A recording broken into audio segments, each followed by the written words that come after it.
여러분 안녕하십니까. 경제 현장 오늘 시작하겠습니다. 4.10 총선이 하루 앞으로 다가왔습니다. 한동훈 국민의힘 총괄 선대위원장과 이재명 더불어민주당 상임선대위원장은 오늘 최대 승부처인 서울에서 유세를 마무리하며 지지를 호소했죠. 22대 총선 결과에 따라 전국 방향이 달라질 뿐만 아니라 여야 대치로 미뤄졌던 민생 이슈의 향방까지 걸려 있어서 여야 모두 마지막까지 총력전을 펼쳤습니다. 과연 입법 권력은 어느 당이 장악할지, 여야가 내세운 경제 공약은 어떻게 실현될지 오늘 집중진단에서 총선 특집 경제 토론으로 자세히 짚어보겠습니다. 유튜브 실시간 댓글 의견 주시면 토론에 적극 반영하겠습니다. 많은 참여 부탁합니다. 경제 현장 오늘 클릭하시면 됩니다. 토론 함께 해주실 네 분 소개하겠습니다. 네, 제 오른쪽으로 박상인 서울대 행정대학원 교수 나오셨습니다. 교수님 어서 오십시오. 안녕하세요. 네. 그리고 17대 열린우리당 국회의원을 지내셨죠. 지금은 블록체인 산업진흥협회 이사장을 맡고 있는 더불어민주당 소속 김형주 전 의원 나오셨습니다. 네, 어서 반갑습니다. 오세요. 네, 반갑습니다. 네. 제 왼쪽으로요. 우리 정태욱 전 의원이시죠. 20대 새누리당 국회의원을 지내셨고요. 지금은 경북대 데이터 사이언스 대학원장을 맡고 있습니다. 정태욱 전 의원 어서 오세요. 반갑습니다. 네, 반갑습니다. 네, 마지막으로 이종욱 서울여대 경제학과 명예교수 나오셨습니다. 어서 오세요. 반갑습니다. 자, 네 분과 함께 22대 총선 내일 드디어 날이 밝은데요. 네 분 사전투표 다 하셨습니까? 하셨습니까? 저는 아직 못했습니다. 못하셨고요. 네. 우리 김용준 저는 의원님 했습니다. 하셨고 정태욱 의원님 했습니다. 하셨고 저는 안 했습니다. 하셨고 네 분의 두 분이 투표를 하셨고 저도 아직 안 했으니까 두 분이 하셨어요. 5사람 중에서 2사람. 그럼 몇 퍼센트입니까? 40%네요. 네. 자, 거의 뭐 지난 사전투표율 31.28%와 비슷하네요. 정말 역대 최고 높은 사전투표율이었습니다. 야, 이걸 가지고 정권 심판론을 지지하는 야권의 결집이다. 아니다. 이재명 조국 심판을 들고 나온 여권의 보수 결집이다. 주장이 엇갈리는데 짧게 우선 한번 들어보겠습니다. 김영주 의원님 어떻게 보세요? 사전투표율 높은 거? 사전투표율 높은 것을 지금 현재 뭐 어느 일당이 특별히 유리하다고 얘기하기는 좀 어려울 것 같습니다. 이번의 경우에는. 왜냐하면 보수층도 대통령을 비롯해서 한동훈 비대위원장 또 사전투표를 독려하셨고 또 초박빙 지역이 많기 때문에 이게 일방적으로 정권 심판론이 압도한다. 그렇게 얘기하기는 좀 어려울 것 같고요.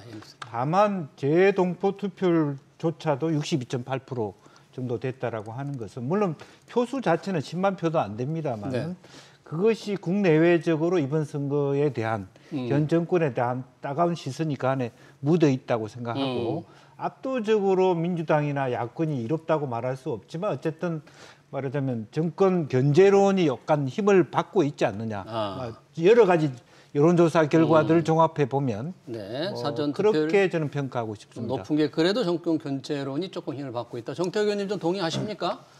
글쎄, 사전 투표율이 높은 거는 일단 추세 같아요. 추세. 그러니까 사전 투표하고 본 투표율은 공휴일로 저 가족끼리나 어떤 개인 어떤 여가를 선용하기 위한 이 추세이기 때문에 이번이 특별히 역대 최고로 하지만 항상 보면은 사전 총선이나 대선 때보다는 사전 투표율은 올라가는 경향을 가지고 있거든요. 사전 투표율은 계속 올라간다. 계속 올라가기 때문에 그 중에 하나였고.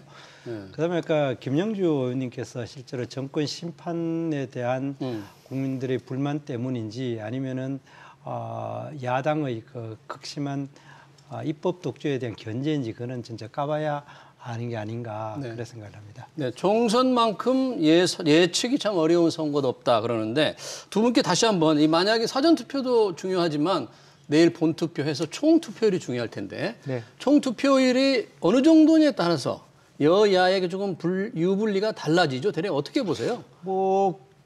과거에는 그런 얘기들이 있었습니다만은 최근에 들어와서는 투표율이 많다고 해서 높다고 특별하게 높다고 하지는 않습니다. 그런데 실제로 뭐 50, 60대가 전체 유권자의 50%에 들어왔습니다만은 65세 이하는 말하자면 야당 성향을 꽤 갖고 있거든요. 그래서 그 연령층이 꼭 여당한테 유리하다라든지 무슨 투표율이 70%가 넘어왔을 때 누구한테 유리하다라고 얘기할 수 없고 오히려 지금 현재 상황이면 20대 중도층이 어떤 선택을 하느냐. 막 그런 부분들이 많이 특히 수도권 지난번 21대 같은 경우 1, 2% 차이로 4, 50석이 날아가고 있고 예. 지금 이번 선거 같은 경우는 25세 가까이가 초박빙이라고 했을 때 네. 아직까지로 어떤 특별한 어떤 세대별 특수한 치우친 현상 그렇게 보기는 어렵다. 저는 그렇게 봅니다. 총 투표율이 높고 낮냐에 따라서 여야 유불리가 달라질 수는 없는데 그래도 세대별 투표율이 중요하니까 세대별로 약간의 성향이 다르니까 그게 더 중요하지 않을까 이런 생각도 드는데. 뭐 언론에도 많이 나오던데 전체적인 투표율이 높아지면은 야당이 유리하지 않느냐. 왜냐하면은 30대, 40대 분들이 야당 지지율이 성향이 높고 아주 높아가지고 20대가 투표에 뭐 그럴 가능성이 높지는 않지만 투표를 대거하면은 오히려 20대들은 또 그 현 야당하고 결이 좀 다르니까 좋지 않냐 하는데 그건 다 말인 것 같아요. 실제로 그게 어떻게 이제 가늠하겠어요? 그래요? 뭔가 지금 내일 본투표가 지나고 나면 어느 당이 유리할까를 조금 알고 싶어서 사전 투표율, 총 투표율 그러나 얘기를. 이제 그 뭡니까 보통 AIS나 아니면은 그 전화 면접 조사를 할 때에 뭐 그 상대방한테 당신이 나이가 얼마나 되느냐 묻는데 그건 큰 의미가 없다고 봅니다. 그런데 대부분 이제 요즘 사람들이 하도 저 여론조사에 이골이 나가지고 다 자기가 그 이 마음대로 누르는 경향이 있기 때문에 없고 실제로는 따로 아마 학문적으로 연구를 하든지 그래 해봐야 될 것 같아요. 네, 알겠습니다. 뭐 하여튼 다 까봐야 한다는 거니까 당연한 사전 투표를 소리죠. 놓고 내일 본투표까지 이제 지나고 나면 뭔가 지금 야당이 주장하기로는 이제 정권 심판론이 조금 모여서 사전 투표율이 좀 높았다. 그래서 투표율 높을 것이다라는 전망을 하고 있는데 정권 심판율이 높게 나온다는 근거로 제시하는 게 경제가 어렵다. 서민 경제가 너무 어렵다. 그래서 윤석열 정부를 심판해야 된다 그러는데 이 박상현 교수님, 지난 2년간 윤석열 정부 경제 다른 이전 정부나 이런 데 비하면 정말 정권 심판을 받아야 할 만큼 어렵다 이렇게 조금 보십니까? 뭐 일단 객관적인 수치를 볼 때 안 좋은 거는 사실입니다. 그러니까 2022년 보면은 성장률이 2.6%였는데 이거는 이제 코로나 이후에 좀 반등한 측면이 있는 거고요. 그리고 이제 작년에는 1.4% 경제 위기를 제외하고 가장 낮은 성장률을 보였고요. 올해는 한 2% 초반 예상이 된다고 하는데 여전히 이제 불확실성이 높은 상황이고요.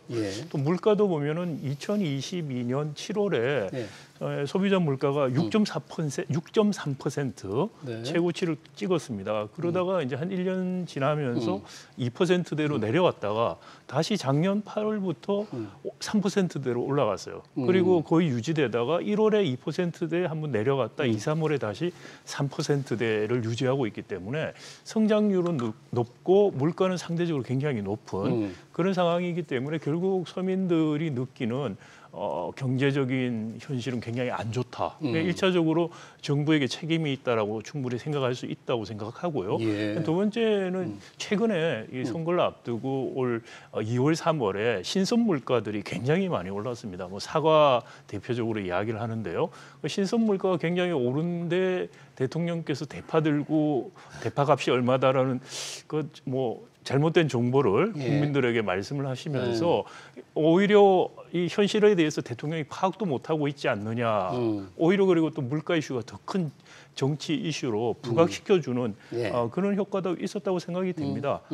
물론 많은 부분에 이게 세계적인 경기 문제, 이런 반도체 특수가 줄어들고 중국 경제 나빠지고 하는 외생적인 영향이 크긴 합니다. 그럼에도 불구하고 윤석열 정부에 대해서 평가가 좋을 수 없는 것은 여기에 대한 적극적인 정책적 대응이 없었다는 거죠. 물가 뛴다? 그러면 뛰는 가격 그냥 짓누르는 가격 통제를 통해서 물가 관리하려는 아주 단순한 대응만 했고 사실 윤석열 정부 경제정책 일관성 있게 추구한 것은 거의 없다고 생각이 돼요. 일관성 있게 추구한 것은 부자 감세밖에 없습니다. 그러면서 역대급 재정 적자를 코로나 때는 코로나라는 특수성 때문에 됐지만요. 작년 같은 경우라든지 올해도 여전히 재정 적자가 상당한 규모로 지금 예상이 되고 있기 때문에 뭐 건전 재정 이야기하면서도 그걸 그것도 달성 못하고 신뢰를 참 못 주고 있다고 생각이 됩니다. 성장률이 좀 낮아졌고 물가가 높은 상태인데 특히 신선 물가가 올라갔을 때 대파 논란도 이렇습니다만은 여기에 대한 대응이 정책 대응이 좀 잘못돼서 어떤 정권 심판론을 일으킨 게 아니냐. 그러나 과연 정권 심판론을 제기할 만큼 우리 경제 상황이 위기로 치닫고 있느냐. 이종욱 교수님 뭐 좀 할 말이 없습니까? 예, 저 사실 우리 윤석열 대통령은 경제적 여건으로 생각해 보면 상당히 어찌나 운이 없다고 해야 되나? 운이 없다. 예, 예. 왜 그러냐면 아까 우리 박상인 교수 이야기했지만 우리가 코로나 시기에는 모든 사람이 아다시피 소비가 주는 총수요 억제 상황이 있었거든요. 네. 그런데 그래서 이게 경기가 물가도 낮고 경기가 안 좋은 상황이었는데 이게 2022년 우리 5월 달에 대통령이 당선되기 바로 한 2달 전에 우크라이나하고 러시아의 전쟁이 나기 시작해서 유가가 폭등을 합니다. 네. 그런데 전 세계의 석유 지금 현재 판매량 가운데 1등이 러시아거든요. 예. 그러니까 석유가 폭등을 딱 해버리니까 우리나라 경우에 우크라이나의 곡물, 러시아의 석유 네. 이로 인한 수입 물가가 뛰니까 수입 물가에 의한 상승은 한국의 여야 어떤 정부가 서라 이 부분 자체는 국제 정세가 해결되지 않으면 해결할 수 없는 문제가 되고 윤석열 정부의 어떤 잘못이나 정책 실패라기보다는 글로벌 경제 상황이 그랬기 때문에 운이 안 좋은 결과로 봐야 된다. 그렇죠. 뭐 그런데 그렇게 예, 그런 생각합니다. 부분에서 이제 아까 우리 박상인 교수 말씀하신 대로 대통령이 이럴 때 어떻게 좀 서민들을 예. 잘 보담을까 이런 부분에 좀 더 투입을 했으면 이건 어쩔 수 없는 거거든요. 예. 이 부분은 뭐 다 아다시피 우리나라 같이 대외 의존도가 원자재 부분에 대해 의존도가 높은 경제는 어쩔 수 없는 상황인데다가 예. 또 우리가 경상수지 자체가 안 좋아가지고 환율도 또 급등을 1,300원대 들어와 있는 거죠. 예.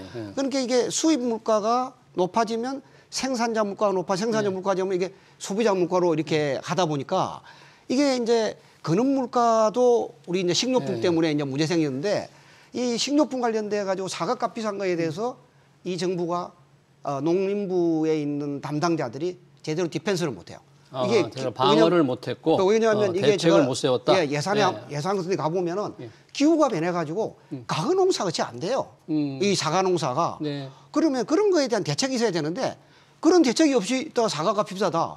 이거는 뭐 어떤 정부든지 당할 수밖에 없는 상황이에요. 그렇군요. 그러니까 제대로 대처를 못했다. 글로벌 환경 변화로 생긴 운이 좀 안 좋은 상황에서 일어난 거를 정책적으로 대응을 못했다. 그렇게 해서 정권 심판원이 나왔다는데 그럼 네, 정 의원님 말씀.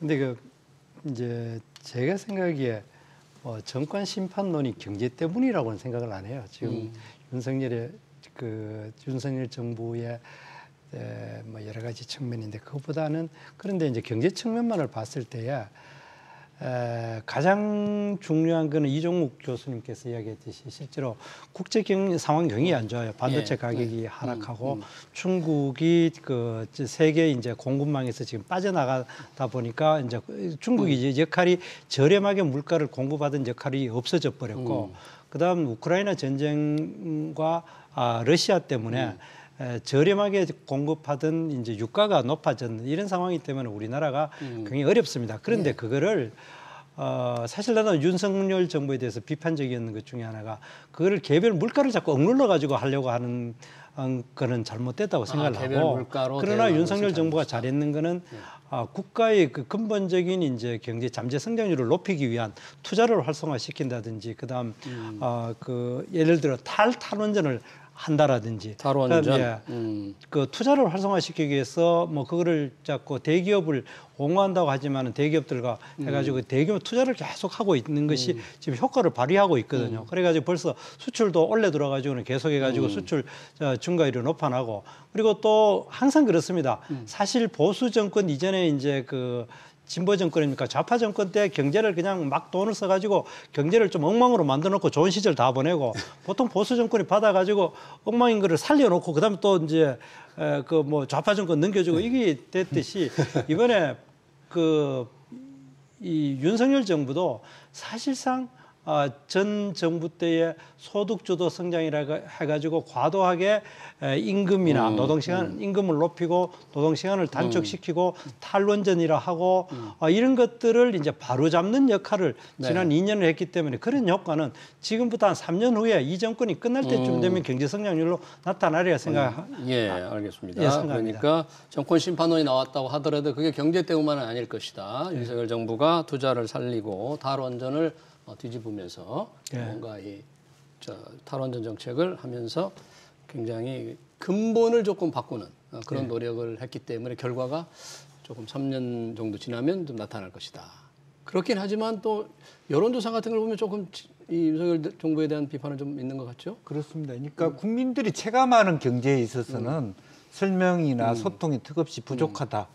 그런 부분일 겁니다. 네. 그러니까 실제적으로 보면 뭐 대파값이 얼마다가 문제가 아니라 국민들이 봤을 때 대통령이 그걸 우리 마음을 알고 있어? 라고 하는 부분에 대한 의구심을 가졌다든지 그렇군요. 혹은 그야말로 총선을 앞두고 재정 건전성 때문에 R&D 자금을 줄였다든지 그러면 그 과학자들하고 적대시하고 총선을 어떻게 하냐. 이제 그런 부분도 있고요. 예. 또 하나는 사실은 실제로 겨우 뭐 4천억 줄이면서 재정 건전성 확보했다고 얘기한다든지 그거는 사실은 윤석열 정부의 국정 과제 중에 큰 두 가지를 볼 수 있는데 이번 총선 후반에 하나는 어쨌든 민간이 끌고 정부가 도와주는 경제를 하겠다. 두 번째는 모두 다 따뜻한 말하자면 동행이라고 하는데 이제 세수가 계속 부족한 작년에도 뭐 56조 가까이 결손이 세수 됐고 펑크. 예. 네. 그런 데서 계속 감세를 하고 있을 때 과연 따뜻한 그런 감세. 말하자면 느낌을 국민들이 받을 수 있는가? 네. 아직도 여전히 어떤 낙수 효과에 기대하는 대기업 퍼주기식의 정책에 올인하고 있는 알겠습니다. 그런 부분이 이제 국민들이 보았을 때도 이건 아닌데 싶은 그런 마음이 있다는 것이죠. 네. 제가 그 팩트 차원에서 예. 몇 가지만 말씀을 드리면 사실 그 뭐 한국판 그 반도체 법이라는 걸 통해서 반도체 기업들 투자하는 거에 대해서 세액 공제 해주는 거. 해주는 걸 했습니다만 사실은 삼성전자 같은 경우에 핑택에 이미 짓고 있는 공장조차도 지금 천천히 짓는 걸로 바꿨어요. 왜냐하면은 공장 완공을 그렇죠. 조금 네, 시스템 늦췄어요? 반도체 쪽에 대한 경쟁에 대한 전망이 좋지 않다 보니까 사실 투자가 늘어난 거 없었다는 말씀. 세금을 낮춰줬지만 그렇죠. 세수는 줄었지만은 투자 속도는 오히려 삼성전자는 낮추는 식으로 대응을 했다는 거고요. 세액 공제를 통해서 대부분 투자를 좀 더 해달라고 했는데 그렇죠. 대부분 공장- 투자를 하겠다고 발표만 했지 실제로 투자로 이어진 건 없고요. 그리고 투자를 하겠다는 것도 대부분 미국에 공장을 짓겠다는 이야기지 우리나라에 투자를 하겠다는 이야기 거의 없습니다. 그래서 뭐 투자가 늘어났다는 부분은 사실상 맞지 않다는 말씀 제가 드리고 싶고요. 또 하나는 탈원전 정책을 뒤집는 거. 근데 이게 탈원전이냐 아니냐라는 그런 어떤 이데올로기적인 지금 접근을 자꾸 해서 문제가 돼요. 사실 문재인 정부 때 탈원전이라고 말했지만은 원전을 급격하게 줄이지도 않았습니다. 그것도 있고요. 그다음에 이미 있는 원전을 어떻게 우리가 활용할 것이라는 문제하고 새로 원전을 짓는 건 다른 문제예요. 그러니까 그 두 개를 지금 윤석열 정부 헷갈려하는 것 같다는 말씀드리고 알겠습니다. 이렇게 가면 아리백이라는 재생에너지 100%를 달성 못해서 한국 산업의 공동화가 일어날 가능성이 매우 크다. 여기에 대해서 너무나 인식을 못 하고 있고요. 우리 미래를 정말 생각하고 청년을 이야기하려면은 우리 미래 네. 산업의 공동화를 막을 수 있는 그런 근본적인 대책들을 내놔야 되는데 사실 그런 고민과 대책은 전혀 없고 그냥 감세밖에 이야기를 하지 않고 있다라는 것이죠. 예, 이 탈원전 문제는 조금 더 이념적으로 서로 좀 얘기가 될 수 있기 때문에 이 부분은 제하고 설비 투자에 관해서 잠깐 말씀을 하시니까 반도체에 관해서라면은 우리는 이제 세액 공제를 했는데 미국이나 일본까지도 막대한 지금 보조금을 투자하는 기업에 지급하잖아요. 그렇죠. 그것과 비교한다면 과연 박상인 교수님의 지적을 어떻게 평가할 수 있는지. 사실은 이제 우리가 그 투자를 할 때 어느 기업이든지 간에 투자를 해서 현금 흐름이 빨리 창출된 데는 속도를 높이고 왜 그러냐면 이제 경제 우리가 투자를 할 때 이제 이게 조성 코스 우리 제일 중요한 게 어자스먼트 코스라는 게 있는데 어자스먼트 건데 빨리 지어서 현금 창출이 높다 그러면 그거에 대한 투자를 많이 해야죠.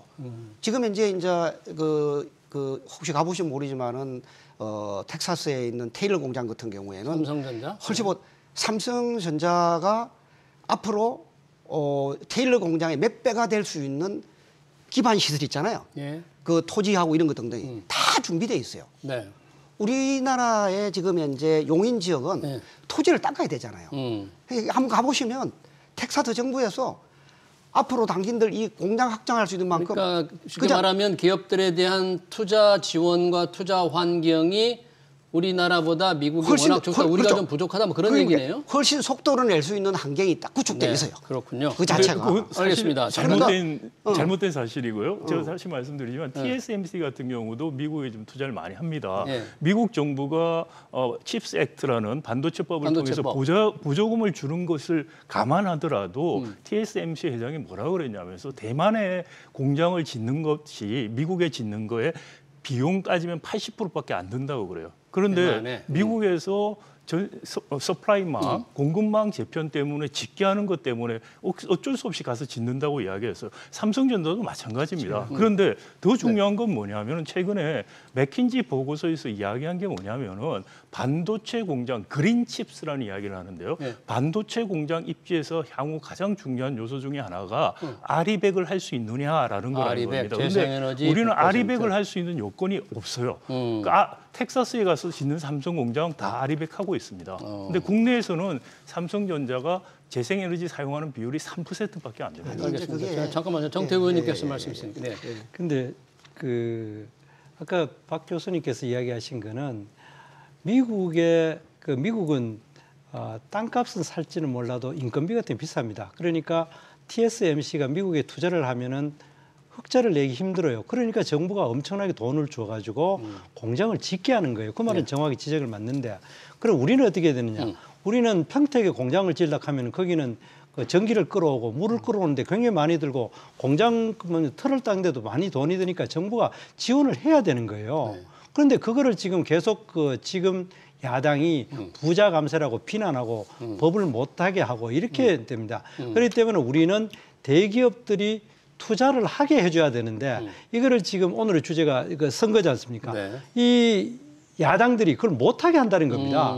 그래 되기 때문에 이제 거기에 대해서 우리가 지원을 해주는 것은 투자를 많이 할 수 있도록 해줘야 되는데 현실적으로 우리 삼성전자 같은 경우가 여기에 투자를 못하는 거예요. 그러니까 아까 이야기하신 대로 투자를 세금을 깎아줬는데도 투자를 안 한다 했는데 깎아줘야 장기적으로는 계획을 세웠을 때 이때 우리나라 투자하지. 그럼 만약에 우리나라 계속 원가가 높아가면 당연히 삼성전자는 미국에다나 아니면 딴 데다가 투자를 하게 될 거 아닙니까? 그렇기 때문에 우리가 감세를 자꾸 나쁘게만 이야기하지 말고 그리고 또 예전에 가지고 있던 그런 시각, 그러니까 대기업을 도와주면은 이건희나 이재용을 도와주는 것이 아니라 거기에 주주들이 다 보통 중산층들이고 거기에 있는 종업원들이고 그 근처에 사는 사람들이 전부 다 우리 국내에 있는 사람들입니다. 그런 시각으로 바라봐야지. 이걸 자꾸 감세는 무조건 나쁘다, 뭐 부자 감세다, 그런 정말 이데올로기적인 걸로 이걸 바라다 보면은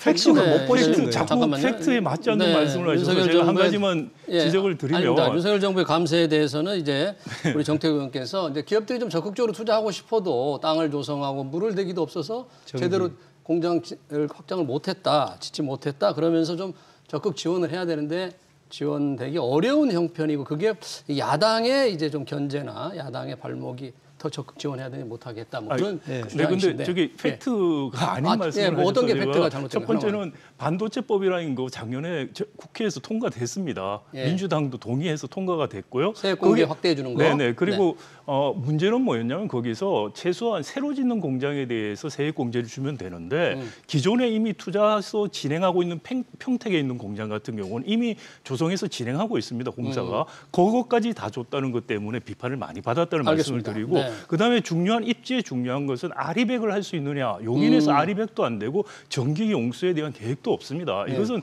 공수표일 가능성이 커요. 그러니까 정말 할 수 있는 아리백 할 수 있는 조성을 해주는 것이 정부가 해야 되는 것이고 그래야지 삼성이 공장을 지을 수 있다는 말씀을 드린 겁니다. 알겠습니다. 아리백 문제를 좀 더 검토를 해볼 아리백은 필요가 나중에 한번 있다는 이야기를 해야 거고요. 된다. 아리백은 단기적인 문제가 아니고 장기적인 이슈예요. 아주 장기적이고 아주 장기적인 그것조차도 이슈인데 파리 협약에서 해가지고 지금 아니, 반도체를 하려고 그러면 지켜질지 안 제일 지킬지 아리백은 조차도 하더라도 카리협약하고 상관없고요. 그러니까 이게 전체적으로 이게 자율주의자 아리백은 저기 글로벌 잠깐만요. 기업들이 네, 자율적으로 잠깐만요. 하는 겁니다. 잠깐만요. 저희 아리백 국가가 관련 협의하고 문제는 있는 문제가 아닙니다. 그걸 나중에 여기 더 끌어들이는 거는 얘기하기로 하고요. 네. 우리도 주제가 할 얘기가 굉장히 많습니다. 네, 그렇죠. 주제가 지금 또 의료 개혁, 의대 증원 확대가 굉장히 지금 우리 국민들의 심각한 문제예요. 의대 2,000명 증원. 자, 그동안 이제 전공의들이 이탈해서 환자들의 불만이 많은데 이 이슈가 선거에 어떻게 작용했을까?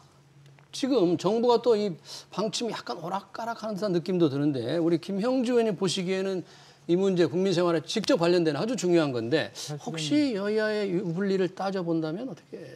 그렇습니다. 처음에 이 의제는 대통령이 큰 플러스 요인이 된다고 이렇게 픽을 했던 의제였습니다. 또 국민 대체로 말하자면 고령 인구가 많아지면서 의료개혁 또 정원해야 된다. 예. 그런 데 대한 어떤 말하자면 대통령실이나 여당 입장에서 플러스 요인이 되는 의제로 시작됐습니다. 네. 그래서 음모론까지 있었거든요. 아마 저 총선 전에 합의를 봐서 아마 한번 톡톡이 챙기려고 하지 않느냐 이 의제를 가지고 뭐 그렇게 했습니다만은 실제로 첫 번째 대통령께서 관익을 해결하려고 하는 의지가 있는지 너무 한가하다. 왜 그러냐면 대통령께서 담화를 발표하시면서 결과적으로 2,000명이라고 하는 게 매우 우리가 과학적인데 더 과학적인 거 있으면 내놔봐 이렇게 얘기를 하셨기 때문에 네. 실제로 정말로 어떤 정원을 축소하는 유연성을 가지고 이 문제를 해결할 것이냐 하는 문제. 또 하나는 한동훈 비대위원장하고 세브란스 병원에 만났을 때 이미 사실은 차기 의협 회장 선거 결선 투표가 아직 끝나지도 않은 상태입니다. 그러니까 실질적으로 보면 정무적인 미숙함이 있었고요. 네. 또 그러니까 대통령 담화에 전혀 반응이 뜨뜻미지근하니까 대통령실은 또 뭐 이렇게 또 숫자에 대해서 열어놓고 할 수 있다. 최근에 또 하다 안 돼서 복지부가 또 뭐 이렇게 1년 유예 할 수 있다. 그러니까 대통령실은 그런 거 없다. 네, 완전히 엇박자고 그러다 보니까 하다가 이 지역구 그 국민의힘의 하문경 후보조차도 대통령 탈당하시라. 이런 얘기까지 네, 나오는 알겠습니다. 정도의 사실은 일선에 있는 국민의힘 후보들 입장에서 힘이 쫙 빠지는 의제가 됐고 더군다나 강남 속파의 의사 가족들 네. 이런 분들이 과연 그야말로 과학자들하고 싸우고 의사들하고 싸우는 과연 총선을 앞두는 그야말로 절박성이 있나 그런 문제까지 네, 느끼게 되는 알겠습니다. 문제입니다. 이게 총선에 이제 변수로 과연 생각을 하고 이 의제를 추진했을까 아니면 의료 개혁, 국민의 건강권 여러 가지 문제를 보고 길게 보고 했을까? 뭐 어떻게 두 분 중에서 누가 한번 말씀해 주시죠. 제가 볼 때는 이 의대 정원을 늘린다고 하는 것은 우리가 그 경제학적인 관점에서 보면 변화와 윤리의 두 가지 측면이 있거든요. 변화와 윤리의 두 가지 측면이 예, 있어요. 변화라고 하는 건 우리 김영주 의원이 했지만은 반드시 어떤 과학적 근거에 의해서 미래를 내다봐야 이렇게 고치는 것도 쉽게 고칠 수가 있잖아요. 예. 그냥 이데올로기가 하면 고칠 수가 없어요. 예. 그러니까 의대 정원을 2,000명 늘린다고 했을 때는 지방 의료 인력 필요하고 예. 이런 또 긴급 인력 필요한 것 등등의 어떤 필수 숫자가 있었을 의료 거예요. 분야. 예. 그런데 여기에 이제 뭐냐면 우리나라의 모든 직업 가운데서 정부가 국민이 필요한 인력을 내는데 조직적으로 저항을 하는 집단은 의사밖에 없는 거예요. 이거는 국민의 생명을 담보로 이 행위하는 거는 윤리적인 문제입니다. 버트란드 러셀이 이야기를 해요. 발전하기 위해서는 변화와 윤리의 두 가지가 겸비됐을 때 네. 힘을 가진다 그랬는데 네. 우리 의사분들이 지금 현재 이 과학적인 근거에 대해서 윤리 부분 자체는 완전히 그냥 아, 뭘 윤리로 지금 이제 들어간 거예요. 정부 아까 정책에 오히려 대해서 타협을 해서 오케이 뭐 지방 의료가 필요하다면 우리가 어떻게 수용하고 이렇게 가야 되는데 2,000명 부분은 아니다. 이걸 줄이라 이러니까 이거는 한마디로 말해서 의사들이 우리 집단의 이익을 너 손대지 마. 우리나라에서 이런 식의 직업군이 존재합니까? 나는 이 의사 집단 의사들의 자체가 윤리 문제를 우리 변화와 지적을 윤리에서 윤리 부분은 완전히 결핍되었다 생각합니다. 네. 의사들이. 근데 이제 이게 굉장히 중요한 이슈가 어제 그랬는데 김영주 의원도 잠깐 얘기했는데 우리 보건복지부가 1년 의대 증원 1년 유예를 뭐 내부 검토는 해보겠다 이렇게 했다가 바로 뒤집었단 말이죠. 물론 내부 검토를 했는지 안 했는지 모르겠습니다만 그런 부분은 조금 정부가 약간 조금 너무 서툴지 않나 그런 인상은 좀 주더라고요. 그 이제 의사를 증언하는 게 좋으냐 나쁘냐 그거는 의료 정책에 관한 별개의 문제를 네. 치고 오늘의 주제가 이것이 총선에 어떤 영향을 어떤 미치느냐 영향을 했을 때 결론적으로 아까 김영주 의원님 얘기대로 굉장히 여당 입장에서 굉장히 부정적인 영향을 주고 있지 않는가 그런 생각을 하고 저도 이제 여당에 몸담고 있었던 사람이기는 하지만은 용산이 굉장히 이제 전체적인 총선 전략에서 집토끼를 많이 놓치는 경향을 난 보이고 있느냐. 집토끼를 놓치는 것이다. 그러니까 우리 그 사회자께서도 이야기하셨지만은 가장 대표적인 이제 여당 그 지지 그룹 중에 하나가 의사 그룹들. 의사들이 상대적으로 약사들이나 간호사들에 비해서 여당 지지율이 높은 편이었거든요. 네. 근데 그거를 거의 상당수를 이래 멀어져 가게 했고. 아까 해병대 있지 않습니까? 최상병 사건 그 건으로 가지고 또 사실 해병대만큼 아마 집단 전체로 여당 지지율이 높은 집단이 없을 때 이것도 더 멀어지게 만들었는 그런 걸 집토끼를 가져왔고 놓치게 되는 결과 그리고 의대 지원 또 문제는 좀 불리하게 여당으로 작용할 것 같다 그런 얘기시죠? 박 교수님 이야기하셨나 몇 푼 안 되는 한 4천억 그 깎아가지고 그 연구자 집단들 R&D R&D 예산을 깎아가지고 다 보면은 돌아서게 하는 그래가지고 용산에서 이 정무적인 부분에서는 고려가 많이 없지 않느냐. 그 사실은 이런 그 부분은 바람직함이라고 하는 측면도 있지만은 사실 총선을 또 대부분 1년 앞두고 난 다음에 원래 예산을 짤 때 이제 그 과기 예산이지 않습니까? 그 과기 예산에 대해서는 이런 파장까지도 좀 고려했었어야 될 일을 하지 않았고 최상병 사건은 뜻하지 않게 좀 이래 꼬였는 것 같고 의사 이것도 결과론적으로는 그 총선에 상당히 여당한테 불리한 쪽으로 작용하지 않나 그런 생각합니다. 네, 알겠습니다. 우리 또 여야가 이제 내일 선거를 앞두고 그동안 쭉 유세를 하면서 많이 내세운 공약들이 있습니다. 몇 가지 공약을 뭐 경제 관점에서 좀 한번 보고 싶은데 저희가 꼽았어요. 여당은 국회 이 세종시 완전 이전, 야당은 이재명 대표가 얘기한 민생회복지원금 1인당 25만 원을 대표 공약으로 본다면 자, 이 부분 여야 공약 어떻게 보십니까? 우리 박상현 교수님 어떻게 보세요? 이 민생회복지원금 국회 세종시 완전 이전. 이제 한 가지 참 아이러니한 게 지금 말씀하신 그 꽂은 두 가지 대표 공약이라는 게 민주당이나 국민의힘 공약집에 나오지 않는 공약입니다. 공약집에 안 들어가 있습니다. 네, 그 25만 원이라는 거 제가 찾아봤는데 공약집에 없고요. 그리고 세종의 국회의사당 분원을 짓는 거 지금 짓고 있죠. 네, 그거는 공약집에 국힘에 있는데 저기 세종의 국회를 완전히 이전한다는 공약은 없습니다. 이게 뭘 말을 하냐면은 사실 10대 공약이라고 양당에서 내놨는데 저는 이재명 대표나 한동훈 비대위원장이 10대 공약 자기 당 10대 공약 알고 있을까 의문스러워요.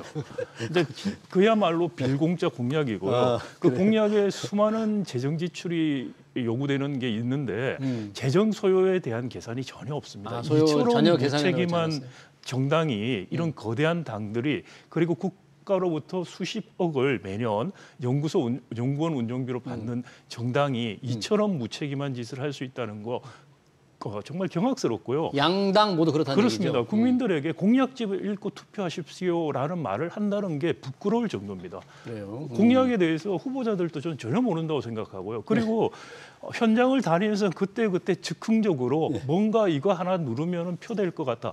매표 정치의 극치라고 생각합니다. 이런 공약을 내놓은 것들은. 먼저 세종 완전 이전하는 거 이거 헌법위원 관습법에 위반된다는 그 헌법재판소 결론하고 이게 상충되지 않을까라는 이야기를 해볼 수가 있어요. 노무현 정부 됐던 수도 이전. 네, 그렇죠. 당연히 만약에 그렇다면 사실 이게 민주당 쪽에서 반대할 이유는 없는 이야기예요. 단지 이게 관습헌법 위반이라는 그 정도를 넘지 않기 위해서 사실 분원을 만든다는 이야기를 여야가 했었고요. 대선 때. 물론 대선 끝나고 다 입 닫고 아무것도 안 했습니다. 그리고 대통령실 짓겠다고 윤석열 대통령 말씀하셨는데 대통령실 짓지 않았습니다. 그런 것들 보면은 그 대선 때도 그랬고 지금 이제 한술 더 떠서 눈앞에 총선에서 급하니까 법률가 출신이고 법무장관 출신이라는 분이 막 이런 말을 던지는 거 아닌가라는 생각이 들었고요. 25만 원 코로나 때 네. 국민지원금을 주는 거와 지금 상황에서 국민지원금을 주는 거는 전혀 다른 이야기입니다. 지금 뭐 적절하지 않다 그런 얘기입니까? 그렇죠. 지금 긴급하게 지원을 할 만큼 경제적인 위기라든지 이런 상황이 아니고요.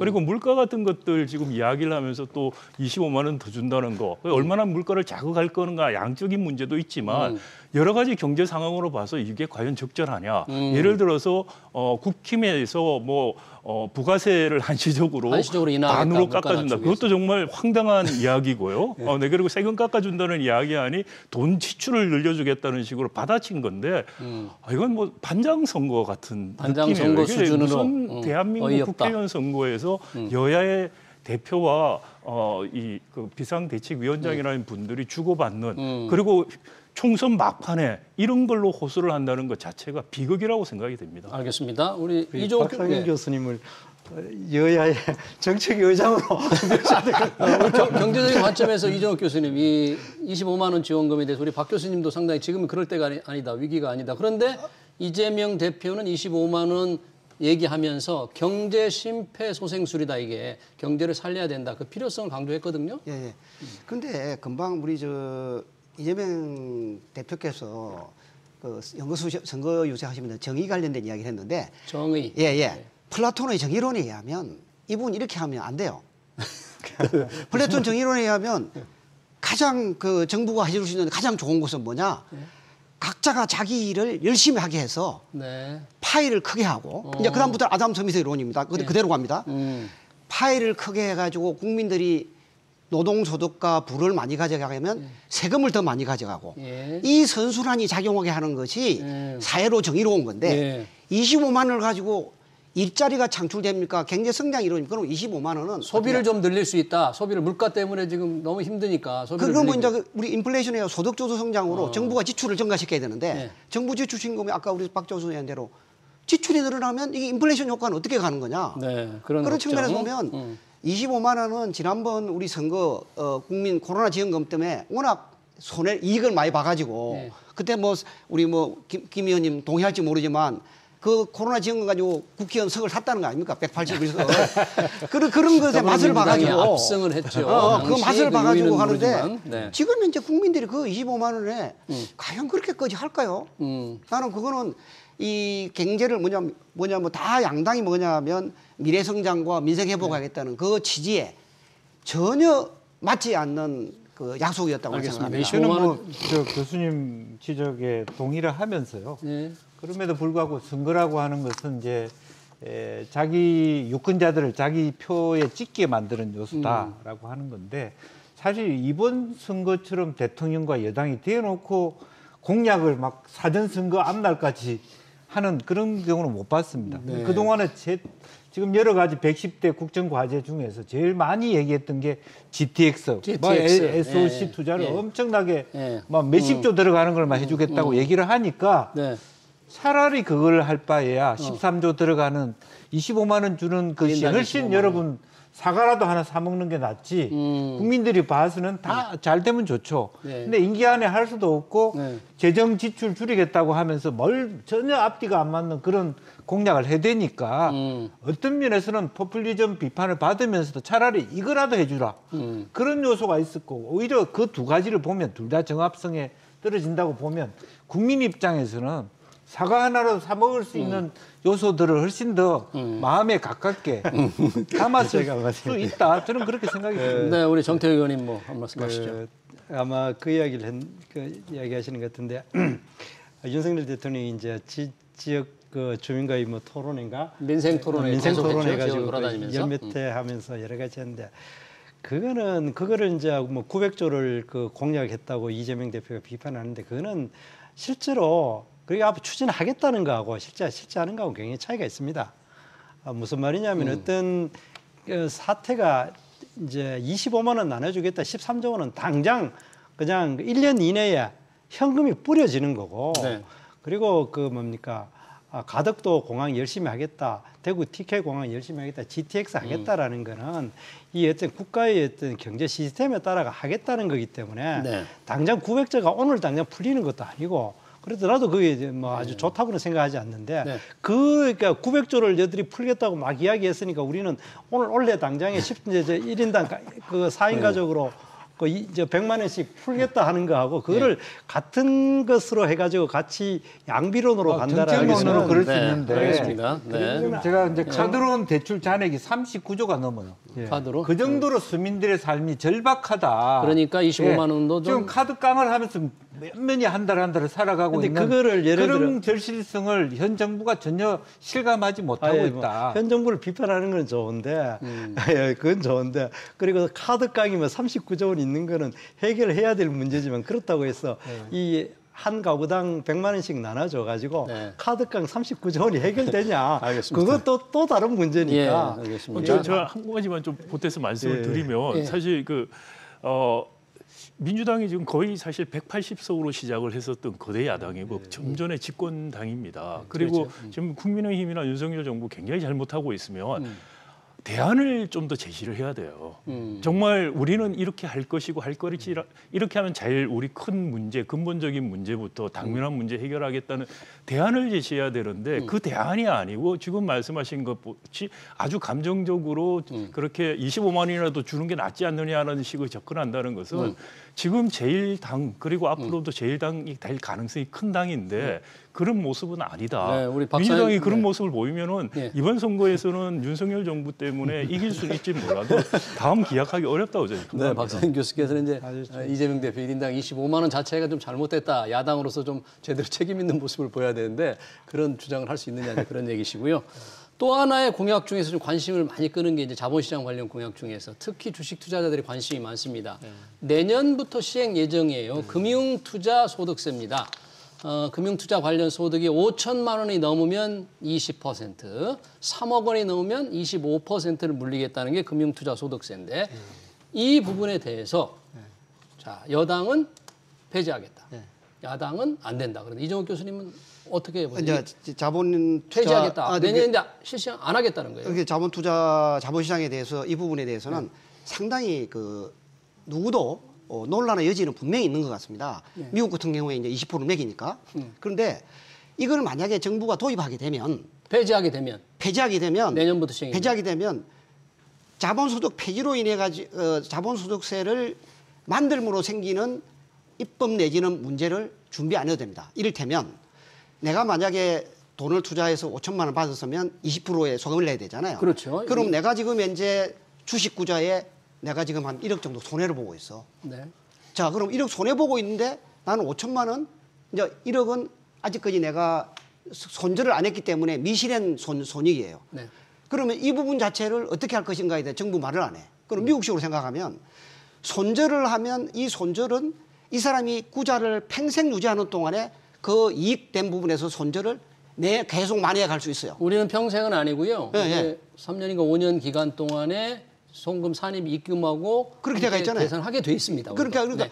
그런데 그 3년 만에 폐지하겠다는 건데. 예. 3년 만에 그걸 갖다가 그 내가 만약에 1억 손해 본 걸 가지고 3년 안에 우리 주식시장에서 그 정도를 만회할 수 있는 건 결코 쉽지 않습니다. 그래서 어떻게 했다는? 그래서 이게 폐지하면 폐지하고 폐지해야 된다는 얘기예요? 폐지하고 다음에 여야가 우리나라에서 금융소득세를 도입하려면 어떤 준비를 해서 시작해야 되는가를 검토를 해야지 이게 정부의 선거 공약상으로 오늘 갑자기 등용하는 것은 나는 시기상조라고 생각합니다. 그래요? 도입하려 그러면 철저한 준비를 해가 들어가야 된다. 철저한 준비. 예. 아니, 이미 철저한 준비를 해서 이미 법이 이미 만들어져 가지고 제가 2020년에 제정된 부분. 예, 그리고 유예를 2년 한 겁니다. 2년을 했는 거를 원래- 가만 놔두면 이제 올해 말에 끝나버리는 거고. 예. 되고. 그렇죠. 네. 근데 이게 이제 이거 하는 것에 대해서는 뭐 찬성과 반대가 있는데 기본적으로는 저는 이런 금융투자세는 하지 말아야 된다는 생각을 합니다. 유예한 거를 아예 연구가 그러니까 시켜야 내년 되지 도입하면 않겠나. 안 되겠다. 예, 안 되겠다. 그래 이야기하는 가장 큰 이유는 전체적인 이제 뭐 개별적인 그 조세 정의 문제는 떠나가지고 정책상으로 우리나라가 오늘 이제 신문에도 많이 나왔는데 대만에 비해 가지고 GDP가 규모가 2배 정도 됩니다. 네. 그런데 주식 총액 시가총액으로 따지면 대만에 비해서 엄청나게 적은 규모거든요. 우리나라가. 예, 네. 가장 큰 이유가 주가가 저평가 있다는데 그 여러 가지 이유가 있는 것 중에 가장 큰 거는 기본적으로 소위 이제 그 주식을 가지고 있는 오너들, 네. 재벌들이 주가 올리는 거를 극도로 못 올리게 하는 그런 여러 가지 이제 그 자기들 상승을 자기 원하지 않는다. 원하지 않죠. 자기들 뭐 상속- 세금 때문에 그렇다는 얘기입니까? 그렇죠. 그렇죠. 상속세를 더 내야 되기 때문에 상속세 같은 거? 상속세도 더 내야 되고 양도소득세 더 내야 되고 모든 것이 연결돼 있기 때문에 이제 주가를 부여하는 것이 자기들한테 개인적으로 손해가 된다라는 기본적인 이제 그 제도가 하나 있고 예. 또 한 가지 이제 금융투자세 같이 이런 세금 같은 경우 이게 조세 정리 문제는 내가 이 자리에서 조세 전문가가 아니기 때문에 이야기하기 어렵습니다만은 이런 것들이 그 지금 우리나라가 만약에 그 내년부터 이게 제대로 시행이 된다면은 주가를 더 떨어지죠. 엄청나게 떨어뜨리죠. 주가가 그게 이제 알겠습니다. 사람들이 이렇게 이야기합니다. 여기에 해당되는 대상자들 자체가 그 소수이기 때문에 큰 영향이 없다고 보통 이제 지금 5천만 원 야당분들이 이상에 대해서 매기려고 5천만 하는 원 이상 겁니다. 예. 아니 그 주식 투자를 얼마나 벌기 때문에 5천만 원이 되겠냐 하는데 그런데 그런 사람들이 여기에 이걸 소득을 주면은 이 외국으로 이게 많이 빠져나가게 되는 알겠습니다. 효과를 가져오기 때문에 예, 우리나라 기업의 주식이 저평가돼 있고 예, 거기 또 이걸 시행하면 주식 시장에도 부담을 준다 외국으로 빠져나. 그래서 내년 도입 예정인 금투세는 폐지해야 된다는 게 두 분의 생각이십니다. 그러니까 이게 우리 박 너무- 교수님 의견 들어보시죠. 네. 먼저 이게 저기 주가가 저평가돼 있는데 이 세금이 있어서 저평가가 됐다고 생각하는 게 다른 나라하고 이거를 금투세가 만약에 금투세가 도입이 안 됐고 딴 나라는 있는데 우리나라 저평가됐는데 폐지하면 더 나빠질 거라고 말씀하는 거는 좀 논리적으로 이제 이해가 안 간다는 말씀 먼저 드리고 싶고요. 그다음에 코리아 디스카운트라는 거는 기업의 지배구조 문제라는 말씀 맞고요. 그렇지만 그렇다고 해서 재벌들이 상속하는 것 때문에 주식을 세금을 누르고 가격을 누르고 있다. 그건 불가능합니다. 그걸 하면은 주가 조작이 돼요. 그리고 자기들 주식을 유통시키지 않아 가지고 묶여 있습니다. 근데 주식 유통량이 작기 때문에 오히려 주가 조작에 활용되는 경우들이 생기기도 많아요. 작년에 있었던 재작년에 있었던 주가 조작 사건들이 그런 주식들을 갖고 장난을 친 겁니다. 그래서 그것도 맞지 않고요. 우리 재벌들의 사익 편취, 세습을 위한 불법 편법을 쓰는 것들, 황제 경영 이런 것들이 코리아 디스카운트의 원인이라는 말씀 먼저 드리고 싶고, 그다음 금투세에 관련해서 말씀을 드리면 외국에 미국도 하고 있어요 20%. 그리고 지금 5천만 원까지 공제를 해주고, 네. 그다음에 20%고 3억이 넘으면 25%가 되는데. 우리 근로소득세하고 비교하면은 그 지금 안 자체도 금융투자소득에 대해서 엄청난 특혜를 주고 있어요. 예를 들어서 우리 근로소득세가 과세 기준으로 5천만 원 되면은 24%를 내요. 네. 그리고 그러니까 5천만 원 근소세 대상자는 24%를 냅니다. 그런데 금융투자에서 3억 5천까지 번 사람은 20%밖에 안 내는 게 이 세금이에요. 여전히 많은 혜택을 주고 있고, 네. 그다음에 3억 초과되는 근로소득세 구간이 되면은 40%가 돼요. 그러니까 야당이 그러면 이 금투세 없애자는 여당의 주장에 반대해서 끝까지 밀고 이거는 나갈까요? 이미 2년 전에 만들었고 여러 가지 다 고려해서 만들었고 내년 반드시 시행을 해야 된다. 해야 되고요. 다시 말씀드리면 이거를 하면서 아까 말씀하신 예를 들어서 소액 투자자들, 이건 정말 부자 감세에 해당하는 건데, 소액 투자자들 같은 경우에 지금 만약에 이 세금이 금투세가 들어와서 공제할 수 있는, 그게 3년인지 5년인지 네, 조정하는 건 좀 기간이 가능하다고 있습니다. 생각합니다. 그 안에서 한다면은 예를 들어서 소액 투자자들 같은 경우에 돈을 잃었어요. 그러면 거기에 대해서 아무런 보상이 없어요. 그런데 돈을 나중에 다른 걸 좀 또 이런 게 훨씬 많아도 딴 거에 대해서 세금을 내는 거예요. 예를 들어서 국내 주식을 제외하게 되면. 알겠습니다. 그런 문제 때문에 소액 투자자에게는 오히려 도움이 되는 거라는 제가 거. 뭐 한두 마디만 더. 예, 김영주 의원님, 그 금투세도 그렇지만 네네. 이제 내일 이제 본투표가 끝나고 나서 여야의 어떤 의석수가 될지는 모르겠는데요. 야당의 의석수 어떻게 하느냐에 따라서 여러 가지 그 권한이 좀 달라지잖아요. 그렇습니다. 그 기준은 어떻게 되는 겁니까? 그러니까 180석이 되면 이제 패스트 트랙이 가능한 거고, 180 패스트 트랙, 예. 200석이 되면 이제 소위 개헌 저지선 그런 부분이 될 수 있기 때문에 예. 뭐 200석이 넘어 지금 현재는 200석이 넘어갈 수는 없을 것 같습니다. 제가 과반이 계산해 되면 보니까. 어떤 게 달라집니까? 과반이 150석이 넘어가면 이제 어쨌든 법 개정안을 통과시킬 수 있는 기본적인 어떤 제도적인 측면을 가질 수 있죠. 그러니까 국회의장을 가져가는 거예요. 예. 그래서 국회의장을 가져가고 일당이 된다는 측면이 있는데 제가 아까 그 의제와 관련해서는 우선은 그 부분도 검토해서 합의된 부분을 만약에 넣어준다면 거기도 또 결손 부분이 있습니다. 1년에 1조 이상의 세수가 줄어드는 효과들이 있는 것이고요. 이제 그런 면에서 있어도 아무 대안이 없이 저렇게 얘기하고 또 소득세법을 개정해야 됩니다. 그 법을 또한. 고쳐야 되는 거죠. 그런데 지금 현재 지금 의석수 예상하는 것으로 보면 그 난관을 극복할 수 있겠느냐, 현실성이 있느냐. 네. 이제 그래서 이 내일 총선이 중요하기 때문에 의석수에 따라서 모든 게 달라집니다. 법을 고쳐야 되기 때문에 저희가 지금 논쟁을 벌인 뭐 상속세, 금투세 모든 게 민생회복지원금 이거 내일 선거 결과에서 달라질 것으로 보입니다. 시간 관계상 4.10 총선 특집 경제토론 여기서 마치도록 해야 되겠네요. 그러니까 정태욱 전 국민의힘 의원 그리고 김형주 전 더불어민주당 의원, 이종욱 서울여대 경제학과 명예교수, 박상인 서울대 행정대학원 교수였습니다. 네 분 고맙습니다. 네, 수고하셨습니다.